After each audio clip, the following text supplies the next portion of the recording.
Avant de plonger dans cette histoire incroyable, pensez à vous abonner à la chaîne et à activer la cloche.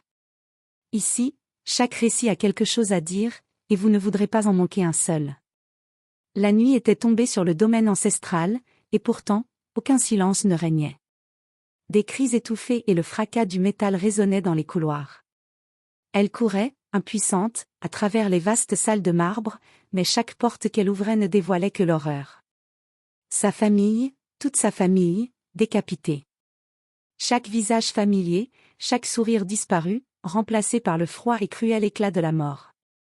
Ses mains tremblaient, maculées de sang et de désespoir. L'ombre d'un traître planait dans le château, mais elle ignorait qui. Était-ce un ennemi extérieur, ou un proche guidé par l'avidité et la trahison? Avant qu'elle ne puisse comprendre, des soldats l'encerclèrent. Accusée à tort d'un crime qu'elle n'avait pas commis, elle fut jetée dans un donjon humide. La pierre froide mordait sa peau, et l'obscurité semblait vouloir avaler son âme. Les chaînes qui entravaient ses poignets étaient autant physiques que psychologiques. Chaque nuit, elle entendait les murmures des fantômes de sa famille, comme un écho de la justice qu'on lui avait volée. Mais malgré la douleur et la peur, une flamme brûlait en elle. La haine contre ceux qui avaient détruit sa vie, et la détermination de ne pas finir brisée dans ce cachot. Elle savait qu'un jour, elle sortirait. Et quand ce jour viendrait, ceux qui avaient pris sa famille paieraient le prix de leur trahison. Le destin venait de frapper, mais il n'avait encore rien vu de sa vengeance. Le silence du donjon n'était brisé que par le cliquetis des chaînes et le goutte-à-goutte régulier de l'eau sur la pierre froide. Elle était assise dans un coin, les genoux contre sa poitrine, le visage marqué par les larmes et la fatigue. Chaque souffle lui rappelait la chaleur des bras de sa famille, perdue à jamais. Les geôliers passaient parfois devant sa cellule, indifférents à sa présence. Certains parlaient entre eux de rumeurs et de complots, révélant, sans le savoir, des indices sur l'identité de ceux qui avaient orchestré le massacre. Chaque mot était une pièce du puzzle qu'elle commençait à assembler dans son esprit. Elle observa les fers qui retenaient ses poignets et ses chevilles. Le métal était ancien mais robuste, un défi qu'elle savait pouvoir surmonter avec patience et ruse. La faim et la douleur n'étaient que des obstacles temporaires. Son esprit, lui, restait libre. Dans le noir, elle murmurait les noms de ses parents, de ses frères et sœurs, promettant silencieusement qu'elle vengerait leur mort. Chaque nuit, elle dessinait dans l'air des plans d'évasion, détourner l'attention des gardes, trouver une faille dans la muraille, utiliser leur arrogance contre eux. Elle savait que sa survie dépendrait autant de son intelligence que de son courage. Puis, un soir, alors que le vent s'engouffrait par les meurtrières, apportant avec lui l'odeur de la pluie et du sang, elle entendit un murmure différent. Un mot, à peine audible, liberté. Cela venait d'un autre prisonnier, ou peut-être d'un allié inattendu, mais ce souffle d'espoir alluma une flamme nouvelle dans son cœur. Elle n'était plus seulement la captive du donjon. Elle était devenue une ombre qui se mouvait dans les ténèbres, prête à frapper ceux qui avaient détruit sa vie. Et bientôt, le monde entier découvrirait que derrière ces chaînes se cachait une vengeance implacable. Les jours dans le donjon s'égrenaient lentement, mais elle avait appris à observer.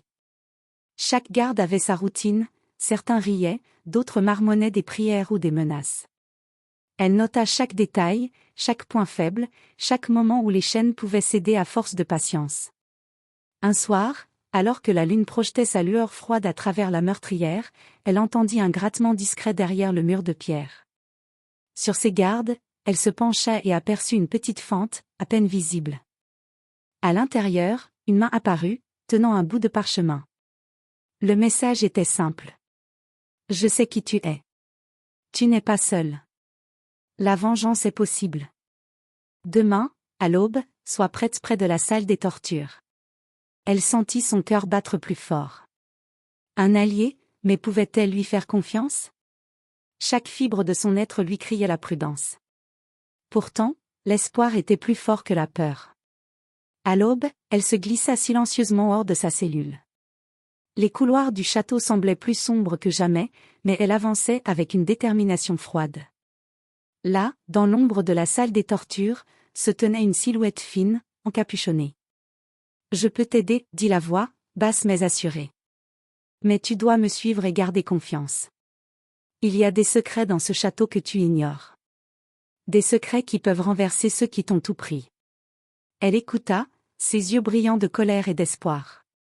Pour la première fois depuis le massacre, elle sentit que sa vengeance n'était plus un rêve lointain. Elle pouvait agir. Et ensemble, eux deux, ils pouvaient faire trembler ce château jusqu'à ses fondations. Le plan commençait à se dessiner, dans le silence et l'ombre. Une libération, et une vengeance.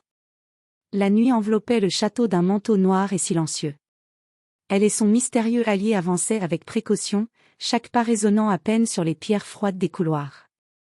Le plan qu'ils avaient tracé dans l'ombre devait être exécuté à la perfection, un faux bruit ici, une distraction là, et surtout, éviter les regards curieux des gardes. Ils atteignirent la salle des tortures, point stratégique du château où les traîtres les plus proches de sa famille avaient l'habitude de se réunir. Derrière une lourde porte, des voix se faisaient entendre, discutant de la succession et du contrôle du domaine. Elle reconnut certains noms, ceux qui avaient trahi sa famille et orchestré le massacre. La rage brûlait en elle comme un feu noir, mais elle garda le contrôle. Chaque geste devait être précis pour que la vengeance soit totale. Son allié murmura. « Nous devons neutraliser les gardes silencieusement et trouver le passage secret derrière la bibliothèque. C'est le seul chemin vers la tour où tu pourras reprendre ce qui t'a été volé. » Avec une coordination silencieuse, ils se faufilèrent derrière les gardes, les immobilisant avec des gestes rapides et précis. L'adrénaline coulait dans ses veines, et pour la première fois depuis le massacre, elle sentit le goût de la liberté à portée de main. Derrière la bibliothèque, une porte secrète se révéla. Elle menait à un escalier en colimaçon, dont chaque marche grinçait sous le poids de leurs précautions. Mais l'escalier les conduisit à une pièce cachée, remplie de documents, lettres et preuves de la trahison de ses ennemis. Tout ce dont elle avait besoin pour exposer leurs crimes et préparer sa revanche. En parcourant les documents, une pensée s'imposa à elle, la vengeance ne se limiterait pas à un acte impulsif. Elle allait frapper avec stratégie, révélant au monde entier les traîtres qui avaient détruit sa famille. Et ce château, témoin de la cruauté et de la trahison, deviendrait le théâtre de leur chute. Le château, autrefois silencieux et oppressant, semblait frissonner d'anticipation. Elle savait que le moment de frapper était arrivé. Armée des preuves découvertes dans la pièce secrète et épaulée par son allié, elle descendit les couloirs qu'elle connaissait désormais comme sa propre ombre. Chaque pas résonnait dans la pierre comme un avertissement silencieux, le temps de la peur était terminé. Les traîtres étaient réunis dans la grande salle, inconscients du danger qui se rapprochait. Les lampes de la salle jetaient des ombres vacillantes sur leurs visages avides. Elle entra, son regard brûlant de colère, et d'une voix glaciale lança. « Voici la vérité que vous vouliez cacher. » Elle jeta sur la table les lettres et documents qui prouvaient leur conspiration, leur trahison et leur implication directe dans le massacre de sa famille. Les visages jadis arrogants pâlirent, et la salle se remplit de murmures, de protestations et de cris de panique. « Vous avez pensé que tout cela passerait inaperçu? Que ma famille serait oubliée, continua-t-elle, chaque mot tranchant comme une lame. Aujourd'hui, le monde saura qui vous êtes. » Les gardes, complices ou naïfs, hésitèrent face à cette révélation, permettant à son allié et à elle de contrôler la situation. Un par un, les traîtres furent neutralisés et forcés de se confronter à la justice qu'ils avaient tenté d'éviter. Elle sentit un poids immense se lever de ses épaules. La vengeance n'était plus un rêve lointain, mais une réalité tangible. Et tandis qu'elle regardait les traîtres démasqués et humiliés, une flamme de satisfaction brûlait en elle. Ce château, témoin de la cruauté, allait devenir le symbole de sa résilience et de sa force. Mais elle savait que ceci n'était qu'une étape. La route vers la complète justice et la paix intérieure restait longue. Le monde extérieur attendait encore son retour, et avec lui, les véritables ennemis qui avaient tiré les ficelles dans l'ombre. Le soleil se levait sur le château, projetant ses rayons sur des murs qui avaient été témoins de trahison et de sang. Elle se tenait dans la grande salle, regardant les traîtres désormais vaincus et impuissants. Chacun d'eux portait le poids de ses crimes, et elle n'avait plus besoin de craindre leur vengeance. Son allié se tenait à ses côtés, silencieux mais vigilant. Ensemble, ils avaient transformé le désespoir en force et la douleur en stratégie. Elle savait que le monde extérieur l'attendait, mais pour la première fois depuis le massacre, elle se sentait libre. Elle s'approcha de la fenêtre et contempla les terres de sa famille, jadis perdues dans l'ombre du complot. Le vent caressait son visage, emportant avec lui le parfum des souvenirs et le goût de la revanche accomplie.